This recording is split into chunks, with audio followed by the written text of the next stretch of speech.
जब सतयुग, त्रेता, द्वापर और कलयुग का निर्माण भी नहीं हुआ था, होने वाला था। अर्थात ये कथा सृष्टि के आरंभ की है, सृष्टि आरंभ होने के पहले की है। देवताओं में दानवों में भीषण युद्ध हुआ, बहुत भयंकर। और श्रीमद् देवी पुराण में लिखा हुआ है कि देवताओं का और दानवों का ये युद्ध 1100 वर्ष तक लगातार चला। उन 1100 वर्षों में कन्नू मामा ना तो देवताओं ने जल पिया ना राक्षसों ने जल पिया। द्वंद्व था, होड़ थी, कौन जीतेगा। देवता लोग युद्ध कर रहे हैं स्वयं को जीतने के लिए, दानव युद्ध कर रहे हैं खुद को जीतने के लिए। और इस युद्ध में मालूम है जीत किसकी हुई? देव और दानव के युद्ध में देवता परास्त हो गए। 1100 वर्षों तक युद्ध चला था, दैत्य जीत गए और स्वर्ग के इंद्र आदि देवता ये परास्त हो गए। मेरे प्यारे, और उस समय दैत्यों का जो राजा था नाम था महिषासुर। महिषासुर जाकर के इंद्रलोक में आधिपत्य जमा बैठा, अर्थात स्वर्ग में राक्षसों का आधिपत्य हो गया। स्वर्ग में राक्षसों का साम्राज्य हो गया। देवता परास्त होकर के दुखी मन से, व्याकुल मन से ब्रह्मा जी के नेतृत्व में, जहां भगवान शंकर जी और जहां भगवान विष्णु जी एक साथ विराजमान थे, ब्रह्मा जी को लेकर के सभी देवता भगवान शंकर और विष्णु के पास पहुंचे। भगवान शंकर, विष्णु जी प्रसन्न मुद्रा में बैठे थे, लेकिन जब ब्रह्मा जी को देवताओं के साथ में आता हुआ देखा और ब्रह्मा जी को, इंद्र आदि समस्त देवताओं को जब भगवान ने व्याकुल देखा, दुखी देखा, परेशान देखा, व्यथित देखा,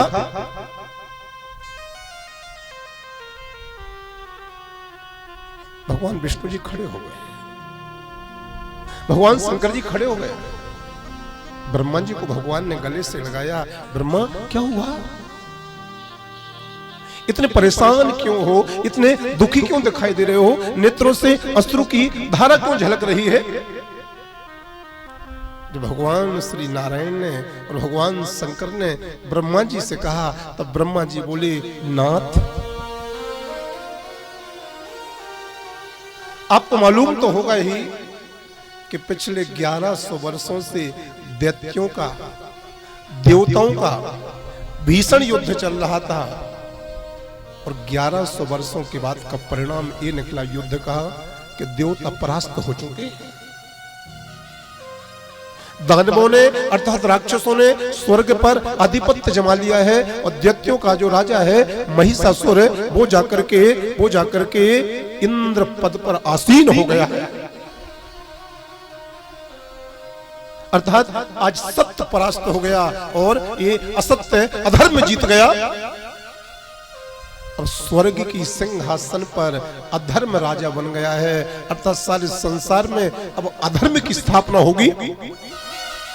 भगवान श्री विष्णु ने जब ब्रह्मा जी के मुखारविंद से इस प्रकार से सुना कि अधर्म राजा बन गया है, अब अधर्म का बोलबाला बढ़ेगा, श्रीमद् देवी पुराण में लिखा है कि जैसे ही भगवान श्री विष्णु ने सुना है, उनकी भौहें तन गई, भगवान विष्णु की आंखें लाल हो गई। और श्रीमद् देवी भागवत में लिखा है कि क्रोध में भरे भगवान विष्णु जी का मुंह भी टेढ़ा हो गया। उसी समय भगवान श्री विष्णु के मुखारविंद से एक तेज निकला हुआ, और भगवान श्री विष्णु जी ने कहा, देवताओं, जैसा मैंने अपनी शक्ति का, जैसे मैंने अपनी साधना का, जैसे मैंने अपने संकल्प का तेज निकाला है, ऐसा ही तेज आप सब लोग भी निकालो अपने अपने शरीर में से।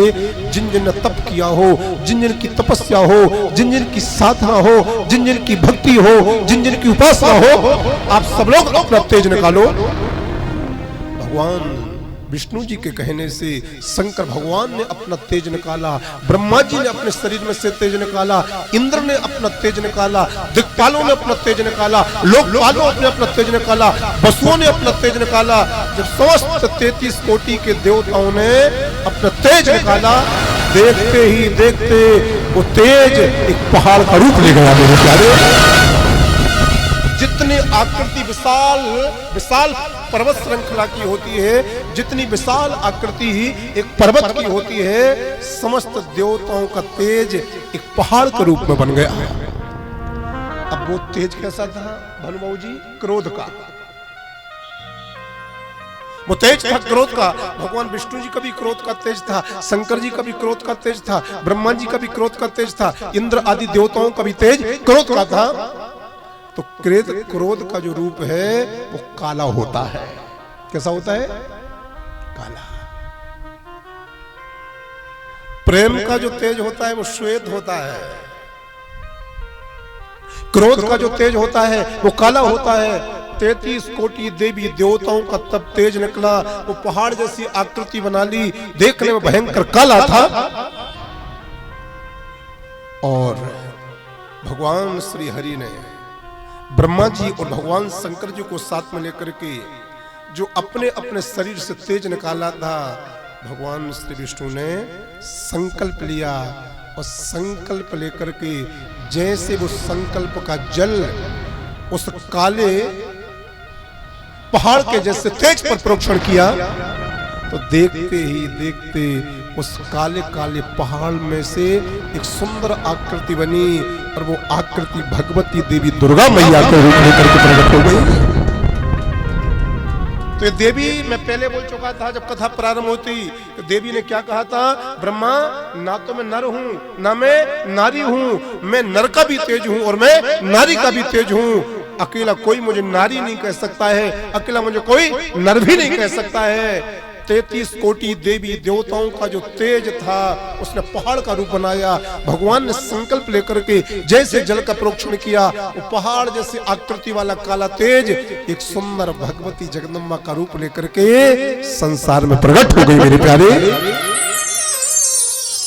उस तेज पुंज में भगवान शंकर जी ने अपना तेज फिर से प्रदान किया। भगवान शंकर ने उस तेज में अपना तेज और निकाला, जो बचा था वो तेज दिया। और भगवान शंकर जी के तेज से उस भगवती के मुंह का निर्माण हुआ। यम के तेज से उस देवी के सिर का निर्माण हुआ। भगवान विष्णु जी के तेज से उस देवी की 18 भुजाओं का निर्माण हुआ। उस देवी के तेज, चंद्रमा के तेज से उस देवी के दोनों स्तनों का निर्माण हुआ। इंद्र के तेज से उस देवी की कटिभाग का निर्माण हुआ। वरुण के तेज से उस देवी की जंघा और पिंडलियों का निर्माण हुआ। पृथ्वी के तेज से उस देवी के नितंब का निर्माण हुआ। ब्रह्मा के तेज से पैरों का निर्माण हुआ। सूर्य भगवान के तेज से पैरों की उंगलियों का निर्माण हुआ। और वसुओं के तेज से हाथ और हाथों की उंगलियों का निर्माण हुआ। कुबेर के तेज से नासिका बनी है। प्रजापतियों के तेज से देवी के दांत बने हैं। अग्नि के तेज से उस देवी की 3 आंखें बनी हैं। संध्या के तेज से उस देवी की भौहें बनी हैं। वायु के तेज से उस देवी के कान बने हैं। इसी तरह है समस्त देवताओं के तेज से देवी के शरीर के अंग का कोई ना कोई भाग निर्माण हुआ है मेरे प्यारे। इस प्रकार से संसार में भगवती परम मां देवी जगदम्बा की उत्पत्ति हुई है।